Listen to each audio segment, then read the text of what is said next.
The views, information, and opinions expressed during the following program are solely those of the individuals involved and do not necessarily represent the views of Access Communications, its representatives, or its employees.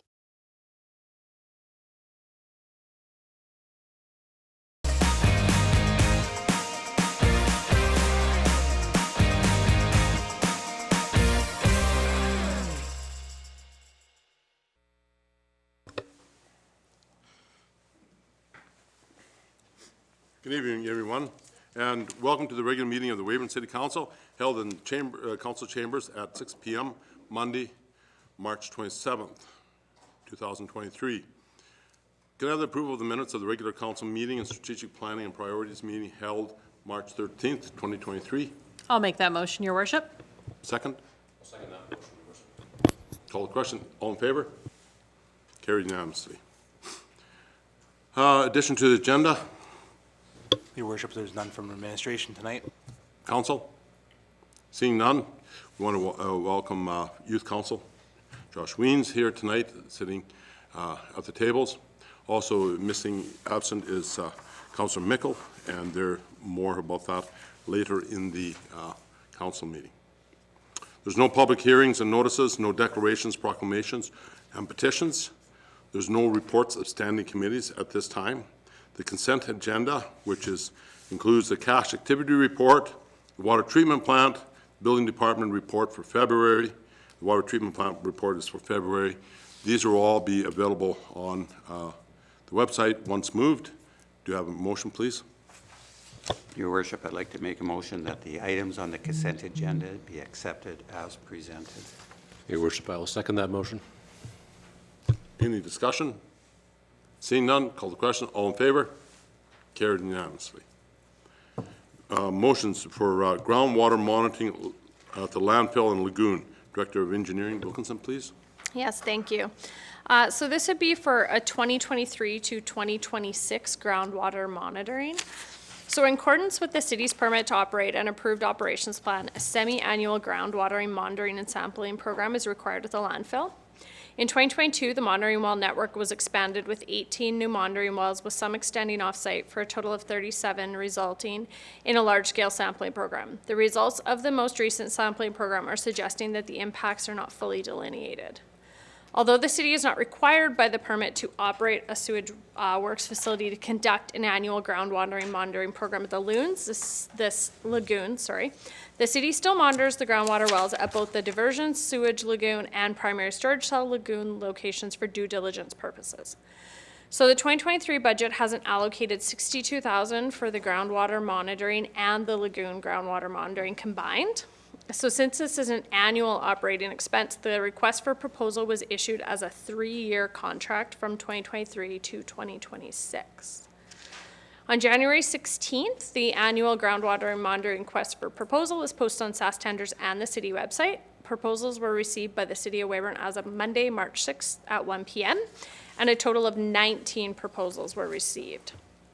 So the bids for the 3-year contract term are summarized below and exclude PST and GST. So this is the total bid for the 3 years. So in summary, all proposals submitted were evaluated with a weighted score on the selection criteria consisting of qualifications, past performance, work plan, knowledge of regulatory requirements and local conditions, relevant technical experience, and proposed fees. Matrix Solutions rated the highest in the evaluation due to their extensive technical expertise in contaminant hydrology and remediation with the specific contaminants of concern at the landfill. Matrix has also demonstrated the most knowledge of the local site conditions with their realistic estimation of required resources to complete the work scope at the landfill site, which will eliminate any extra fees that may otherwise occur due to underestimated resources. So with Matrix's extensive experience and detailed understanding of the site and local condition, it is recommended that the 2023 to 2026 annual groundwater monitoring at the landfill and lagoon be awarded to Matrix Solutions per the cost details. So their total cost is $161,800, but it works out to an annual cost of $53,933 per year. So that is our recommendation. Do I have a motion, please? Thanks, Your Worship. I would make a motion that council accept the proposal provided by Matrix Solutions to provide semi-annual groundwater monitoring and sampling at the Weyburn landfill and the city lagoon in the amount of $161,800 or $53,933 per year for a 3-year term from 2023 to 2026. I'll second that motion, Your Worship. Discussion? Yes. So, just to make sure. Sorry, my button sticks. Just to make sure I'm understanding this correctly, the scoring in your RFP isn't necessarily based entirely on price. There's a lot more factors than just that in there, meaning that it's not necessarily the highest or the lowest that wins. That's exactly the case, and especially in situations like this, we have to feel comfortable with the amount of time they have proposed to complete the sampling, as well as in the cases we need 2 separate reports here. That wasn't necessarily what all the companies offered. Some of them offered as one combined, and we needed 2 separate reports. So there goes a lot of evaluation into kind of the analytical piece that they're offering to us to make sure that we meet the requirements. Excellent, thank you. Any other questions? Seeing none, call the question. All in favor? Carried unanimously. There's no introduction of bylaws, new bylaws. Unfinished business, there's none. New business, land sale, Pittman Road. Development Officer Fletcher, if you would, please. Thank you, Your Worship. So the city has received an offer to purchase from Mertz Holdings for the land located at 1225 Pittman Road, as well as the Pittman Road right-of-way, which has previously been closed by bylaw. The land was previously under a sale agreement, but has since been terminated as the terms of sale were not fulfilled. The offer to purchase is for $61,440 plus GST, which is the market price charged by the city of $12,000 per acre for bare land, which includes no services or utilities. The proposal is for commercial development, such as a retail store or a similar use, which is consistent with the highway commercial zoning applicable to the property. The land is a total area of 5.12 acres, and that's 3.44 acres for the parcel, plus the 1.68 acres for the road right-of-way. The property has not been listed for sale to the public in several years due to the previous sale agreement, so the offer is going to council for approval for that reason. Here's a map of where the property is located. The offer to purchase includes both 1225 Pittman Road, which will eventually be readdressed if we sell Pittman Road, as well as the Pittman Road right-of-way. And that was closed in 2018 by bylaw. The road closure was never completed and registered with ISC, so that will need to be completed as part of the subdivision. Offsite development levies will be applicable, which are separate from the purchase price at a rate of $45,121.28 per acre. And that would be a total of $231,020.95, and that would be charged at the subdivision stage.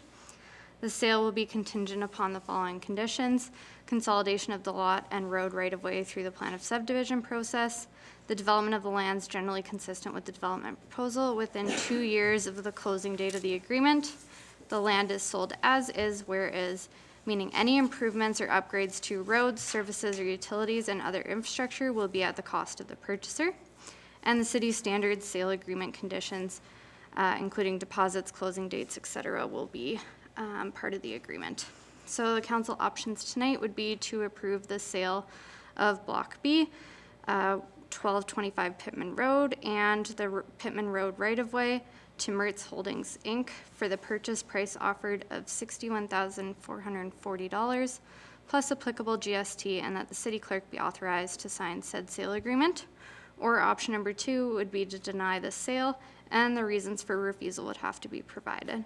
So staff recommendation, given that the offer to purchase is in alignment with the market price set by the city and the development proposal is consistent with the applicable zoning, staff would recommend option number 1, to approve the sale of the above-mentioned lands for the purchase price of $61,440 plus GST. Do I have a motion, please? Your Worship, I would move that the offer of Mertz Holdings Incorporated to purchase Block B, Plan 98S E45429, 1225 Pittman Road, and ST/L8 Plan 98 SE 45429, Extension 0, Pittman Road right-of-way, in the amount of $61,440 plus GST be approved and the city clerk be authorized to sign said sale agreement. I'll second that, Your Worship. Discussion? Thank you, Your Worship. Jeannie and I, we discussed this earlier, but as in condition number 3, it's as-is property. Or is this in a floodplain, and does the purchaser know that potential? Yep, so the property is partially located within the flood fringe, which means they can build on the property. They would have to build up the elevation, the finished floor elevation to half meter above the flood elevation. And they are aware of that, and that would be part of the subdivision conditions as well, so. Also on this Pittman Road, as is condition, meaning the roads going in leading to it also are as is, where is sort of thing, right? Yep. And so they're aware of this, and they're not going to come back to us again on asking for improvements afterwards. Yeah, so I've discussed with the purchaser whether they wanted to buy the road or not. If they didn't buy the road, then we would have to reopen it, and then they would have to develop it to the city's standards, which would be set by the engineering department. Or they can buy it and they can develop it as a driveway for their own purposes, and then it doesn't have to be developed to that same high standard. So they will be doing that option. This is the end of the road, right? Like, there's nothing on the other side of it that people would have to drive through it if they buy the road? No, so it only connects between Gray Street and Queen Street, and there's no other properties that would take access off this road, and that would have been discussed at the road closure stage. Okay. Seeing no further discussion, call the question. All in agreement? Passed unanimously. By-election report. City Clerk Richter. Thanks, Your Worship. So tonight, as you're aware, Councillor Mickle has submitted his resignation to the mayor effective today. Therefore, City Council must determine a date for a by-election. So I've reviewed the Local Government Election Act, and it states that a call for nominations must occur at least 10 days before nomination day, and nomination day must occur at least the 5th Wednesday prior to Election Day. Taking these dates into consideration, the earliest feasible date that we could hold a by-election would be the week of May 29th. Therefore, I would recommend the following dates. Wednesday, April 5th, 2023, a call for nomination ad be placed in the local paper with nominations accepted beginning on April 11th, 2023. Then on Wednesday, April 26th, nominations would close at 4 p.m. that day. And Wednesday, May 31st would be the by-election date based on those dates. Other things to consider, council must consider, is the returning officer. The city administration bylaw states that the city clerk is the returning officer for elections. Unless council wishes to change that, you would have to pass a bylaw, which, of course, would take it would actually have to do it 90 days before the election, so that would push us back a few months if council wanted to change that. Election polls, the regular polls, I've considered the number of polls that we would require for a by-election, and I would suggest that we probably only need one poll, and I would suggest that that could be held at the Credit Union Spark Center for the reasons that they have good accessibility and there is ample parking. The advanced polls as well, I would recommend that we put the advanced polls as well at the Credit Union Spark Center, and if the election were to be held May 31st, I would propose that advanced polls, we have a couple of days of advanced polls, Thursday night, May 25th, and Saturday, May 27th in the afternoon. Also, I would recommend that we once again use mail-in ballots. We did pass a bylaw in 2020 for mail-in ballots. This allows electors that are unable to vote at an advance poll or on election day to make application for a mail-in ballot. I would recommend that we use this, and for the by-election, it would replace mobile polls and special polls. The official results, I would recommend that we would provide those out 2 days after the proposed election date, so June 2nd at 1 p.m. The official results would be released. Election worker remuneration, council must set remuneration for election workers. That is a requirement under the Local Government Election Act. I would propose that we use the same rates of remuneration as we did for the 2020 election, and those are outlined in Appendix B of my report. The order of candidates' names on the councillor ballots. Council in 2003 actually passed a resolution to allow us to take all of the candidates and put them in a receptacle and draw them out so that they would be placed on the ballot in the order that they are drawn out of a receptacle. Automated vote tabulating equipment. In 2020, Council passed a bylaw to allow for the use of automated vote tabulating equipment for elections. I've done a quick inquiry on the estimated cost of using the equipment, and it would be $8,200. This cost does include 2 voting machines, equipment operating training, ballots, and other miscellaneous items required for the machines. Therefore, I have a couple of estimated costs for Council that I've calculated for by election. The first cost that I provide is without vote tabulating equipment, where we would manually count the ballots, and that would be $14,000, which includes advertising, ballots, election workers, indemnities, supplies such as stationery and other supplies as well, and that is it for without the vote tabulating equipment. Then with the vote tabulating equipment, it would be the same items, same costs, but with the additional $8,200 for the vote tabulating equipment, which would come to $21,200. Therefore, I have the following recommendations for Council's consideration. I would recommend that the by-election date be set for Wednesday, May 31st, 2023. Hours of the poll be set from 9 a.m. to 8 p.m. on election day, May 31st. Appoint City Clerk Donette Richter to act as returning officer for the 2023 municipal by-election. There be 1 polling place, with that polling place being Credit Union Spark Center at 540 5th Street. Advanced polls be held on the terms outlined in this report. The hours for conducting the vote at the advanced poll and mail-in polls outlined in Appendix B, or Appendix A, be approved. The rates of remuneration for election officials summarized in Appendix B be approved. That voters be registered at the polls on election day. That the names of candidates on councillor ballots be in the order that they are withdrawn from a receptacle, and that manual vote tabulation be used for the counting of ballots for this by-election rather than using vote tabulating equipment. Do you have a motion, please?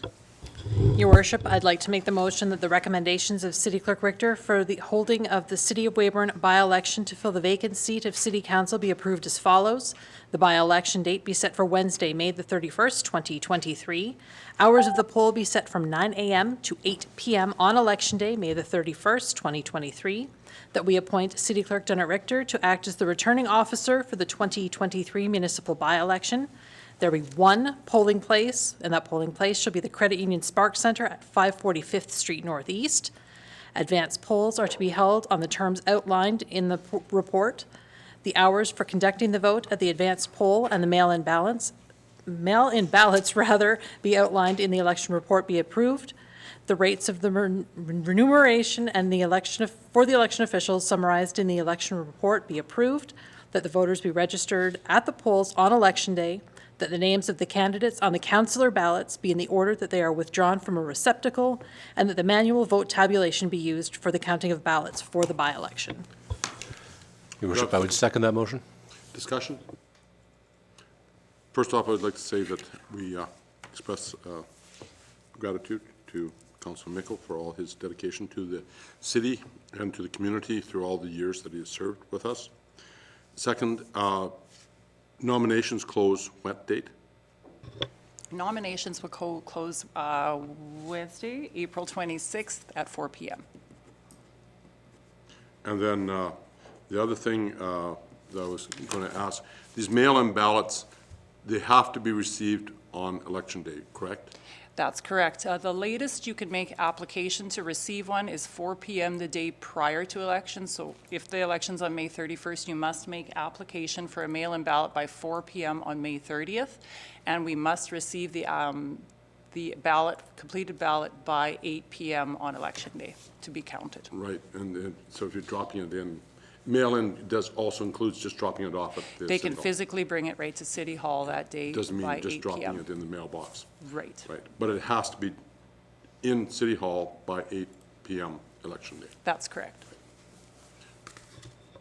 So if you're going through the mail, I just want to make that clarified. If you're going through the mail, it could take up to 10 days Yes. to mail that. And it's So- not our, if it comes in after 8 p.m. on election day, it won't be counted. It's Yeah, not be on fine. us to make sure that we extend that date.